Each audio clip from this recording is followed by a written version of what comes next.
Послухайте, от ви кричите, ви зараз кричите, ви не знаєте, що ви кричите, ви розумієте? Мені все навчили.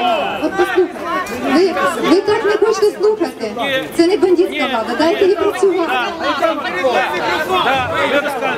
Знаєте, я гроші не беру. Господь не світить. Давайте я скажу, що я стою. Давайте я скажу, що я стою.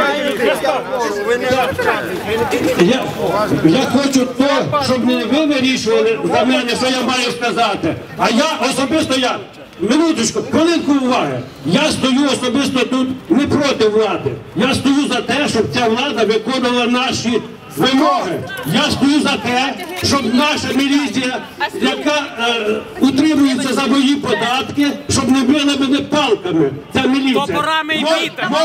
Може наші міліції настільки хорошо, що вони захищають себе.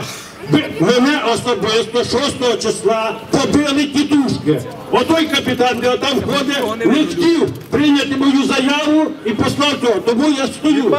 Я стою також, що я все життя плачу податки, а мені 4,5 роки я хотів викупити землю під своїми будівлями, і міська викупила це робити.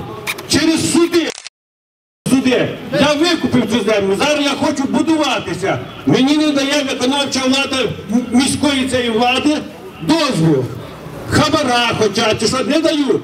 Опять сужуся, тому я стою тут. Тому що життя моє проходить. Мені 60 років, я ще скільки не знаю, а я не в Австрії, я не вивожу свої гроші за кордон. От тому я стою. А ви вийшла молода, красива, з квітами. Ви вийшли молода, красива, з квітами і хочете розказати, що я стою тут і щось я розшатую. Кого вы защищаете? Кого вы защищаете? Вы бандитов защищаете.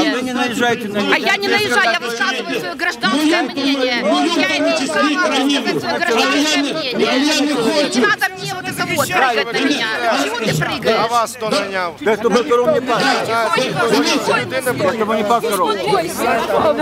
Шановні вінничани, зараз відбувається провокація. Давайте розійдемося. Зараз відбувається провокація, проста провокація. Людина вийшла і говорить, що ми заважаємо сесії. Невже ви щось таке робили, щоб заважало сесії? Давайте, шановні активісти, відпустіть жінку, хай вона йде, в неї сьогодні свято. Вона вас просто провокує, відійдіть від неї. В неї сьогодні свято, ми їй дякуємо за те, що вона захищала нас в АТО, за те, що вона приїхала з Криму до нас і тут нас захищає, а ми захищаємо права.